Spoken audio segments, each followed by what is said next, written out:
요한복음 17장 17절에서 19절까지의 말씀을 주어진 말씀을 함께 읽도록 하겠습니다. 함께 읽겠습니다. 그들을 진리로 거룩하게 하옵소서. 아버지의 말씀은 진리이니이다.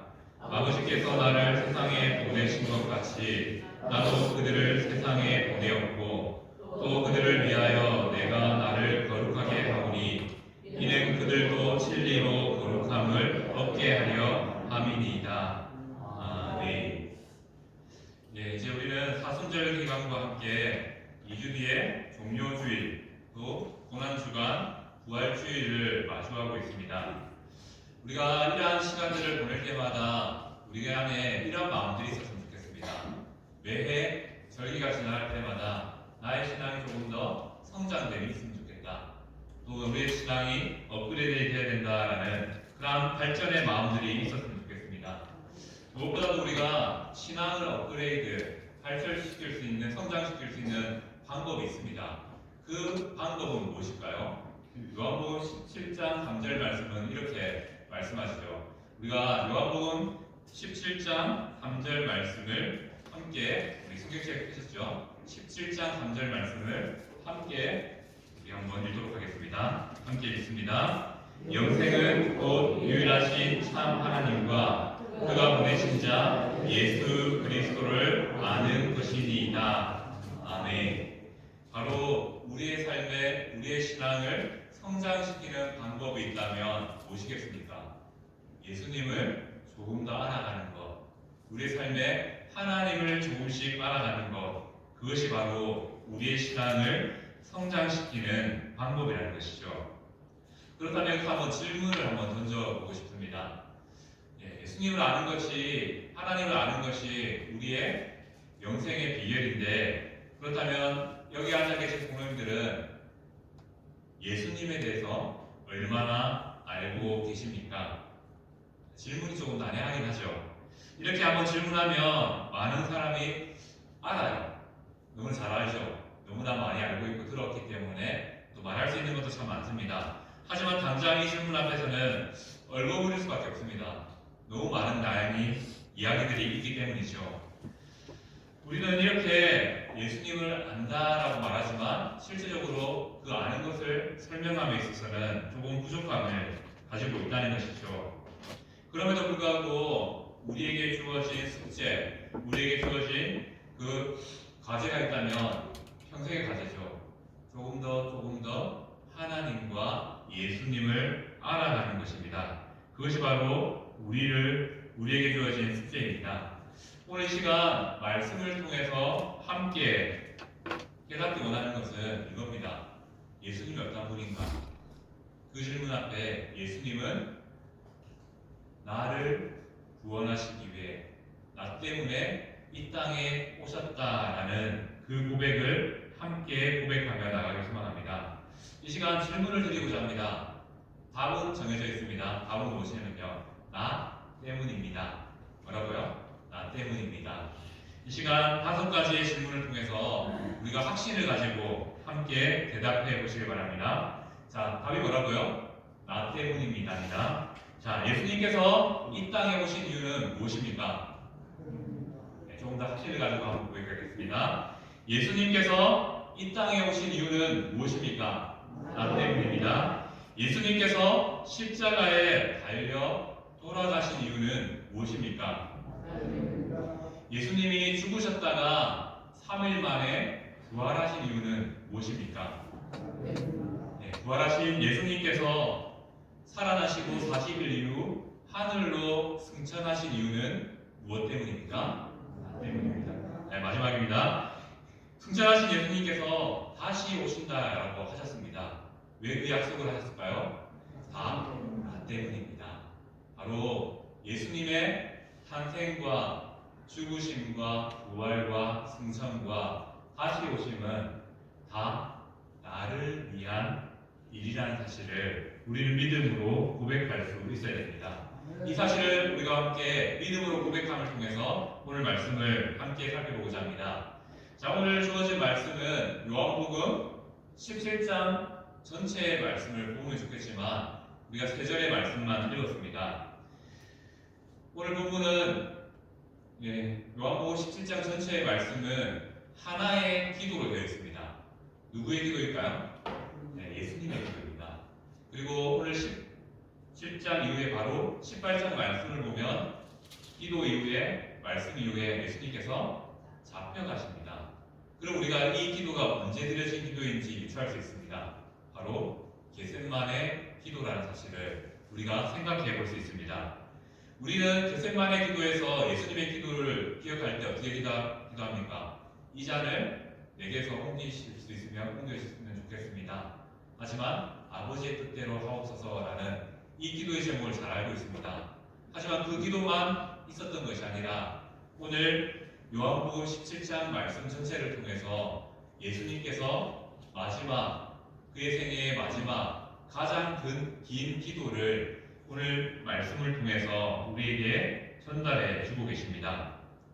요한복음 17장은 다른 이름이 있습니다. 대제사장의 기도라는 그런 별명을 가진 말씀입니다. 오늘 우리는 요한복음 17장 전체에 예수님의 기도의 모험을 통해서 우리가 닮아야 될 예수님의 모습을 그 예수님의 기도를 통해서 닮아가는 시간이 되길 소망합니다. 아멘. 두 달 전 말씀을 통해서 우리는 예수님의 이름으로 기도해야 된다라고 한번 설교한 적이 있습니다. 그 예수님의 이름으로 기도한다는 그 구체적인 기도가 오늘 요한복음 17장 전체의 말씀을 통해서 나타나고 있습니다. 자, 예수님의 기도는 어떻게 이어지냐면 세 가지의 대지로 이어집니다. 첫 번째는 1절에서 5절 말씀을 통해서 예수님 자신을 위한 기도가 이어지고요. 두 번째는 6절에서 19절 말씀을 통해서 자신을 따르는 제자들을 위한 기도로 이어집니다. 그리고 마지막 남은 말씀을 통해서 예수님은 무엇을 기도하시냐면 제자를 통해서 믿게 될 앞으로 이 땅 가운데 세워질 교회를 위해서 기도하십니다. 이렇게 예수님은 마지막 기도를 자신을 위해, 제자를 위해, 앞으로 일어나게 될 교회를 위해 기도하셨다는 것이죠. 그 내용을 조금 더 구체적으로 살펴보고자 합니다. 먼저는 1절에서 5절까지 나타난 예수님의 기도입니다. 예수님의 기도는 제일 먼저 자신을 위한 기도로 드려집니다. 자신을 위한 기도는 예수님의 사명과도 이어지죠. 더 구체적으로 살펴보면 1절 말씀을 보면 하늘을 우러러 기도한다라고 말씀하고 있습니다. 자, 하늘을 우러러 기도한다는 것은 우리의 기도의 방향이 하나님을 향한다는 것이죠. 이는 일반적인 기도의 모습입니다. 우리가 기도할 때 다 하나님을 향하여 기도하는 것처럼 예수님은 마지막 기도를 하나님을 향하여 하늘을 우러러보며 기도하며 나갑니다. 그 기도의 첫 고백이 무엇입니까? 아버지여, 때가 이르렀사오니 라고 고백합니다. 자, 이 때가 언제일까요? 성경에서 말하는 때 하면 보통 예수님의 심판의 날, 재림의 날을 의미하지만 여기서 말하는 아버지여 때가 이르렀습니다라는 이 때는 우리가 잘 아는 때입니다. 바로 예수님께서 십자가에서 죽으실 그리고 부활하실 그 때를 의미한다는 것이죠. 예수님은 십자가의 죽음과 부활의 때가 이르렀음을 고백함을 통해서 어떤 고백을 합니까? 하나님 아버지, 나의 삶이 아버지를 영화롭게 하는 삶이 되게 하옵소서. 나의 삶이 십자가의 순종과 부활을 통해서 하나님께 영광이 되는 삶이 되게 하옵소서라고 기도합니다. 예수님의 첫 번째 기도 1절부터 5절까지에 담겨진 기도의 핵심은 이겁니다. 바로 영화롭게 하는 것. 예수님의 사명이죠. 예수님의 이 땅에 오신 목적은 무엇이겠습니까? 바로 십자가를 통해서 하나님을 영화롭게 하는 것, 하나님께 영광을 올려드리는 삶이 바로 예수님의 삶이었다는 것을 예수님의 마지막 대제사장적 기도를 통해서 우리가 함께 깨닫게 됩니다. 자, 우리는 십자가와 그 부활이 우리에게 참 영광되고 영광스럽게 생각합니다. 하지만 예수님 앞에서 이 일들은 무거운 짐과 같았다는 것을 우리가 다른 복음서의 기도를 통해서 너무나 잘 알고 있습니다. 그럼에도 불구하고 예수님께서 십자가와 부활의 길을 걸어가신 이유는 무엇입니까? 죽음이 하나님께 영광이 되기 때문입니다. 그리고 그 영광은 우리의 삶에 구원이라는 이름으로 이루어지기 때문입니다. 자, 세상은 이렇게 말하죠. 십자가의 죽음을 실패라고 말합니다. 하지만 하나님은 말씀하십니다. 예수님의 십자가의 죽음은 영광이다. 영화롭게 되는, 나를 영화롭게 하는 일이다 라고 말씀하십니다. 예수님은 이 땅에 오신 하나님이시죠. 그럼에도 불구하고 죽으셔야 했던 이유가 있다면 바로 이것입니다. 이 일이 하나님의 영광을 이루는 일이기 때문이시죠. 예수님의 죽으심은 무엇을 의미합니까? 모든 성도의 죽음을 의미합니다. 그리고 예수님의 부활은 모든 성도의 부활을 의미합니다. 그렇기에 예수님의 죽으심과 부활은 모든 성도의 소망이 되시오. 이 소망을 주시기 위하여서 예수님은 영광의 길, 영화롭게 하는 그 길을 걸어가셨다는 것입니다. 이 일을 위해서 예수님의 죽으심의 십자가의 사랑이 필요했다는 것이죠. 혹자는 이렇게 말합니다. 예수님이 하나님이 신이 죽었다라는 그 이유로 우리를 비꼬죠. 신이 죽은 종교가 어딨냐 라고 비꼴 줄 모르겠습니다. 하지만 성경은 분명히 말합니다. 예수님께서 죽으시고 부활하심이 하나님의 영광을 이루는, 하나님을 영화롭게 하는 일이라는 것을 말씀하시죠. 그 영화로움이, 그 영광이 우리의 삶에는 어떻게 나타났습니까? 바로 구원이라는 이름으로 우리에게 나타났습니다. 더 구체적으로 말하면 예수님께서 영화롭게 한다는 것, 영광스러운 삶을 산다는 것은 이러한 의미가 있습니다. 예수님의 죽음을 통해서 내가 그 예수님을 믿고 구원받았다는 것, 한 영혼이 주께로 돌아왔다는 것, 그 중심에 내가 있다는 것, 그것이 바로 하나님의 영광, 하나님을 영화롭게 하는 일이라는 것을 말씀합니다. 그래서 오늘 서두의 고백처럼 예수님의 죽음은 다 나 때문입니다 라고 고백할 수 있는 것이죠. 그것이 바로 예수님께서 십자가에서 이루신 바로 하나님의 영광, 하나님을 영화롭게 한 일이라는 사실을 우리는 깨달을 수 있습니다. 예수님의 첫 번째 기도는 바로 자신을 위한 기도였는데 따지고 보니까 그게 아니죠. 바로 우리를 위한 기도였다는 것입니다. 예수님은 첫 번째 기도를 통해서 자신의 사명을 위해서 기도하셨습니다. 그 사명이 무엇이었습니까? 하나님을 영화롭게 하는 삶. 이 삶은 곧 성도의 사명으로 이어지게 됩니다. 성도가 기도로 나아가야 되고 또 기도로 강구해야 될 것은 무엇입니까? 하나님께서, 예수님께서 영화로운 삶을 통해서 우리를 구원하신 것처럼 우리의 삶도 역시 영화롭게 하는 삶으로 나아가야 하는 것입니다. 우리가 어떻게 하나님을 영광스럽게, 또 하나님을 영화롭게 할 수 있겠습니까? 그 핵심을 살펴보면요, 그겁니다. 나를 통해서 누군가가 구원의 은혜의 자리로 나온다면 그것이 바로 영화로운 일이며 영광스러운 일이라는 것을 예수님의 기도를 통해서 알 수 있다는 것이죠. 결국 성도의 삶은 살아야 될 이유, 목적이 딱 정해져 있습니다. 무엇입니까? 하나님의 영광, 하나님을 영화롭게 하는 일을 위해서 살아야 한다는 것이죠. 이렇게 첫 번째 기도가 예수님의 기도로 고백됩니다.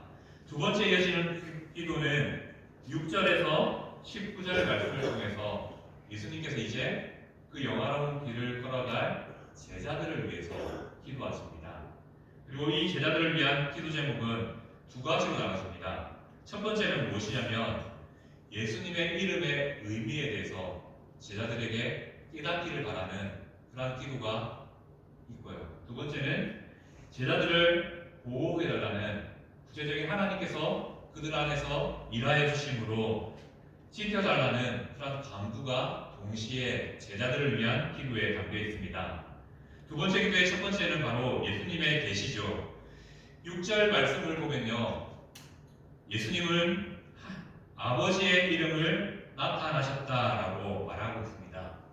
예수님의 마지막까지의 그 삶은요, 바로 아버지의 이름, 하나님의 이름을 나타내는 삶이었다는 것이죠. 그리고 또 12절 말씀에도 아버지의 이름이라는 이 단어를 통해서 예수님은 바로 아버지의 이름을 나타내는 분이라는 사실을 제자들에게 다시 한 번 더 말씀하고자 했던 것이죠.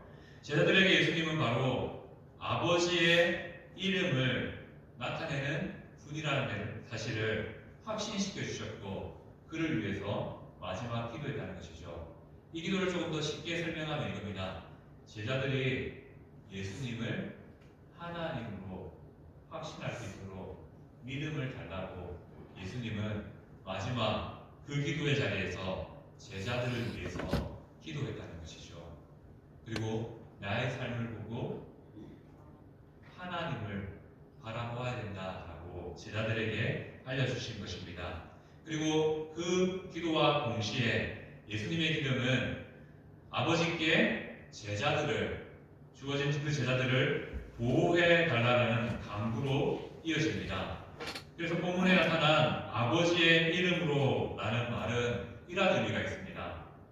하나님 아버지 안에서, 하나님 안에서 라는 뜻을 담고 있다는 것이죠.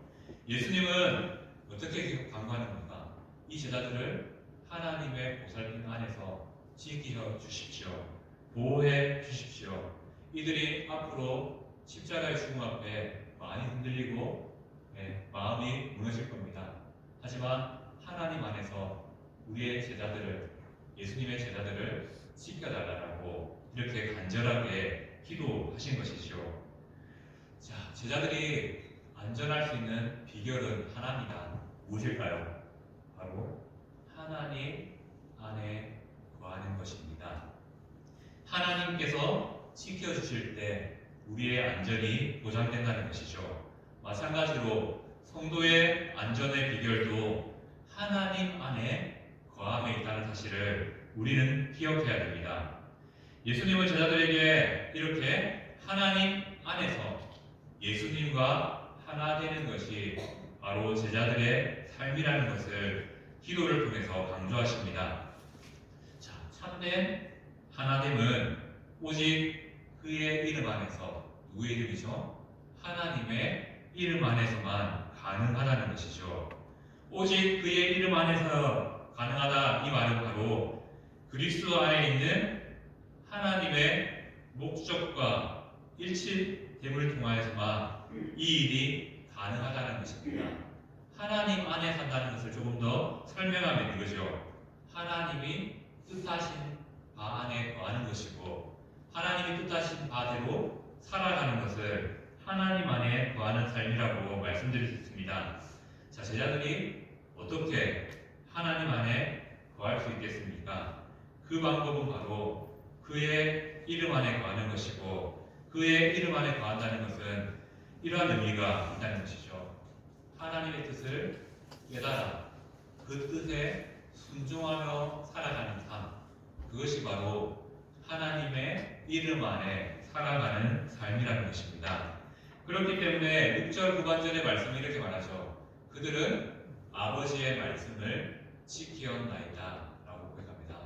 제자들은 예수님을 통해서 가르쳐 주신 하나님의 말씀을 알았고 그 말씀대로 살았다라고 말합니다. 다르게 말하면 우리 내 제자들은 예수님의 하나님의 이름 안에, 하나님 안에 살아갔다라는 것을 의미합니다. 어떻게 살았을 때요? 바로 말씀을 지키며 살아갈 때 그러한 삶을 살았다는 것을 의미합니다.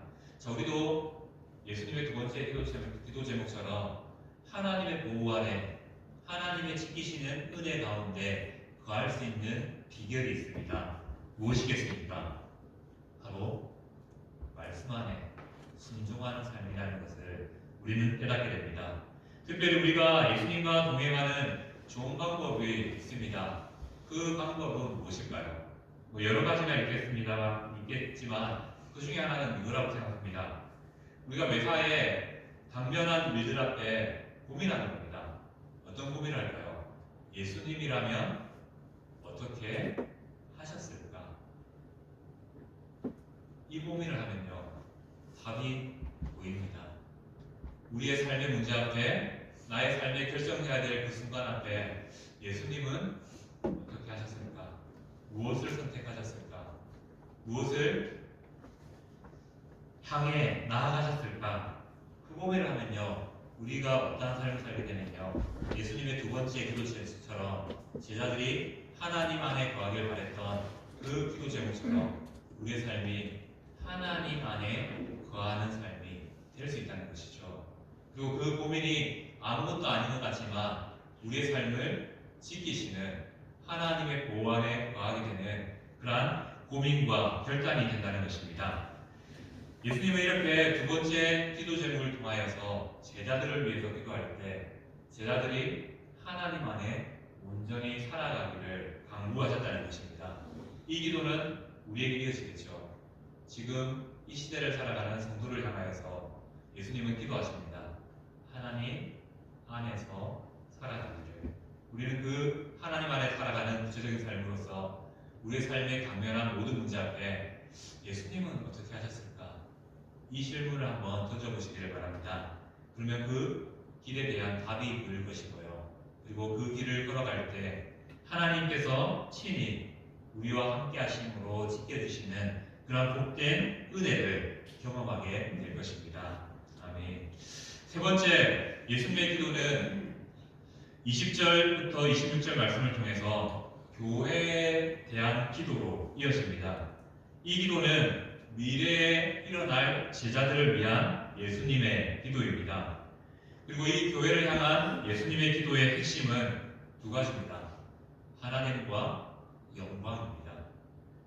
앞서 기도했던 것처럼 예수님의 삶이 영광이 되길 바랐던 그 고백처럼 또 제자들의 삶이 하나님의 영광을 위한 삶이 되길 바랬던 것처럼 앞으로 일어나게 될 믿음의 사람들, 교회를 향하여서도 예수님의 기도는 하나님과 영광이라는 이름으로 기도의 제목으로 이어지게 됩니다. 앞서 예수님은 제자들을 위한 기도를 드렸습니다. 왜냐하면 이 제자들이 바로 세워져야 이후에 제자들을 통해서 전해진 복음을 통해서 교회가 온전히 세워질 수 있기 때문이죠. 예수님은 제자들이 바르게 세워짐을 통하여서 그들의 증언을 통하여서 교회가 확장되기를 원하셨다는 것이죠. 그리고 또 기도하셨습니다. 그들이 전한 복음이 또 그 다른 사람에게 이어짐을 통하여서 그들이 주를 믿게 되는 놀라운 일들이 일어나기를 바라며 기도하셨다는 것이죠. 예수님은 제자들과 이후의 성도들을 위해서 기도할 때 모든 사람을 똑같이 사랑하는 마음으로 기도하셨습니다. 예수님은 제자들이 먼저 예수님과 하나 될 것을, 예수님의 이름으로 살아갈 것을 기도했지요. 더불어 교회를 위해서 기도할 때도 하나됨을 위해서 기도하셨습니다. 예수님은 자신의 사명이 하나님의 영광을 위한 것이다라는 것을 말함을 통하여서 자신과 하나님이 동일한 것을 말씀하셨습니다.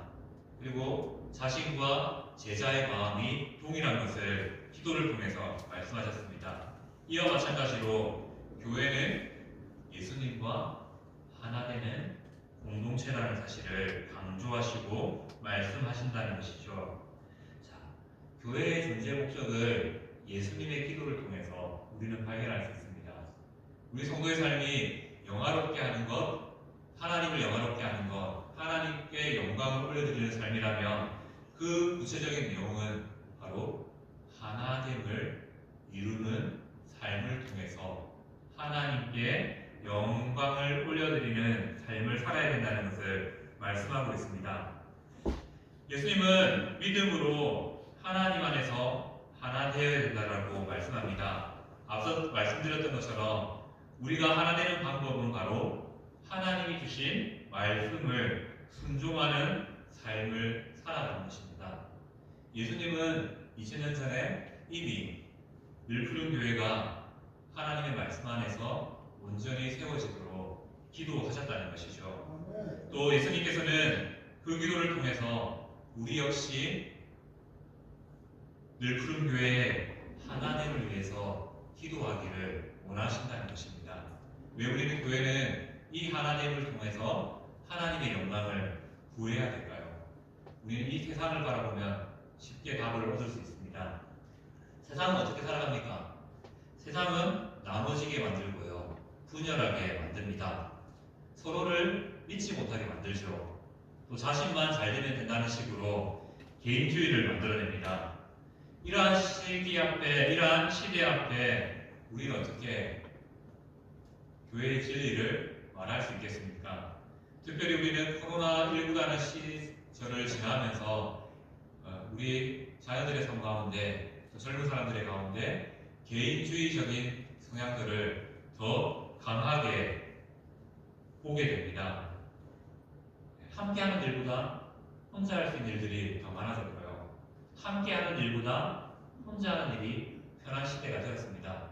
옛날 같으면 우리 마을에서 같이 농사를 짓고 같이 일하는 통해서 하나 되는 것이 참 중요하다는 것을 삶의 체험을 통해서 배웠다면, 이 시대는 혼자 사는 것이 편하고 혼자 사는 것도 가능하다는 것을 배우게 됩니다. 이런 시대 앞에 세상은 계속적으로 말하죠.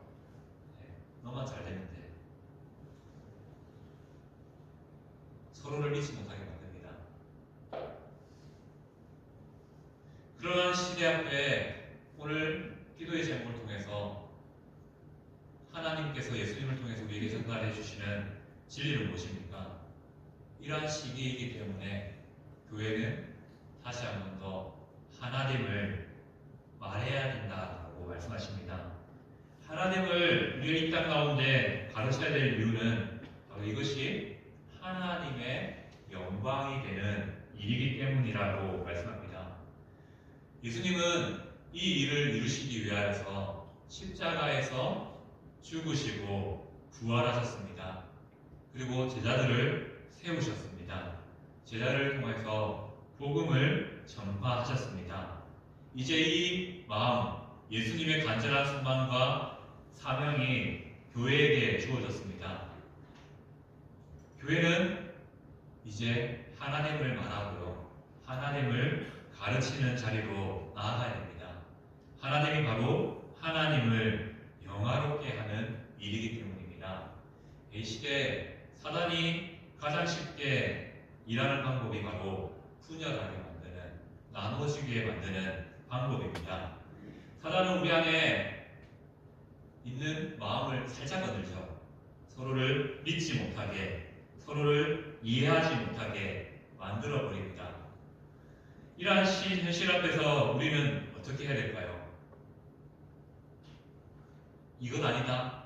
사람을 바라보면서, 현재를 바라보면서 이건 아니다. 라는 마음보다 저렇게도 할 수 있구나 라는 마음들이 필요할 것 같습니다.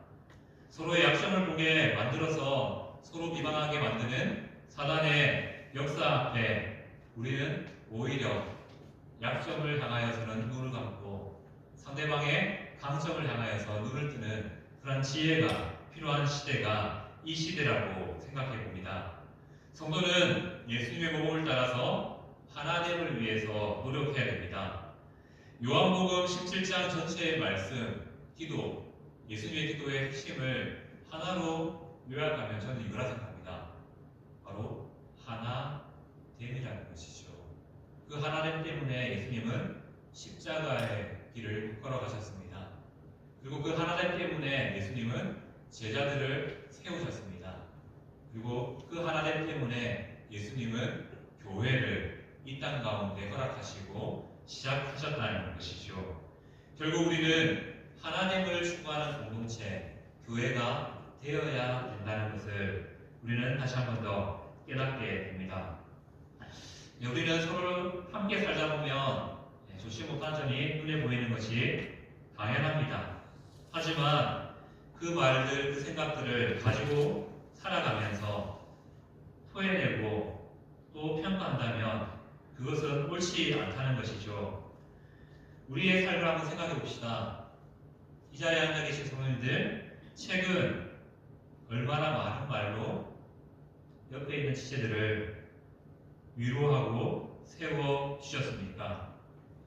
또 얼마나 많이 옆에 있는 지체를 이해하려고 노력하셨습니까? 우리는 연약해서 단점이 보일 수밖에 없는 연약함을 가진 존재입니다. 오늘 기도를 통해서 예수님은 그럼에도 불구하고 하나님이 교회의 존재 목적이고 그것이 바로 하나님을 영화롭게 하는 일이라고 말씀하고 있습니다. 이 말씀을 통해서 우리는 결론을 지을 수 있습니다. 남의 허물이 보인다는 것은 어떤 의미가 있을까요?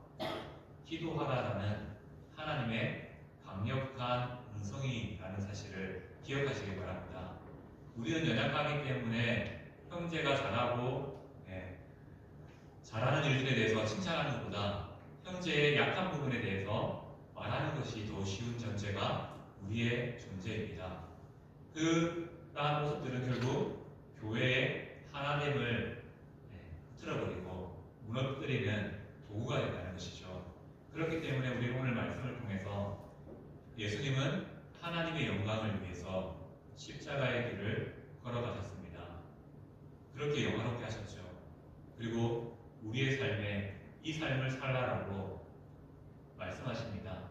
그 방법은 바로 하나님을 추구하는 삶, 나의 옆에 있는 지체를 더 사랑하기를 결단하는 삶, 오히려 옆에 있는 지체를 위해서 더 많은 시간을 내어놓고 기도하는 삶을 원하신다는 것이죠.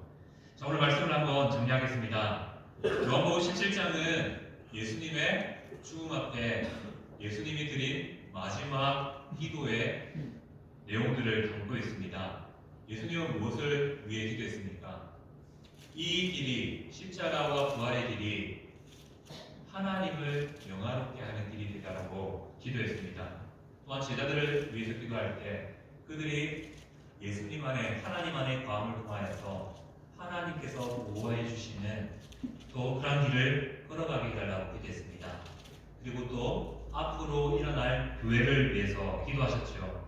바로 하나님을 통하여서 하나님의 영광, 하나님을 영화롭게 하는 일을 이룰 수 있도록 기도하셨습니다. 그 영화롭게 하는 일은 바로 하나님을 통하여서 더 나아가서는 구원을 전하는 복음의 증거를 통하여서 나타난다는 사실을 기억하시길 바랍니다. 하나님을 통하여서 예수님의 기도는 우리가 기도해야 될 기도의 제목이 무엇인지를 깨닫게 하십니다. 무엇일까요? 우리는 오늘 말씀을 통해서 무엇을 기도해야 되겠습니까? 예수님처럼 우리의 삶이 하나님을 영화롭게 하는 삶이 될 수 있도록 기도하시길 바랍니다. 두 번째, 하나님 안에서 말씀 가운데 순종함을 통하여서 하나님과 동행하는 삶을 살 수 있도록 기도하시길 바랍니다. 세 번째, 교회의 하나님을 통하여서 우리의 삶이 구체적으로 하나님의 영광을 보여주는 이 땅 가운데 하나님을 통해, 사람을 통해 하나님을 보여주는 그러한 삶이 될 수 있도록 기도하시길 바랍니다. 오늘 이렇게 세 가지의 기도 제목을 성도님들께 던져주면서 오늘 말씀을 마치도록 하겠습니다. 우리가 이 사순절기가 이 세 가지의 기도를 통해서 예수님의 가신 그 길을 함께 걸어갈 수 있는 은혜가 있기를 소망하며 기도드립니다. 아멘.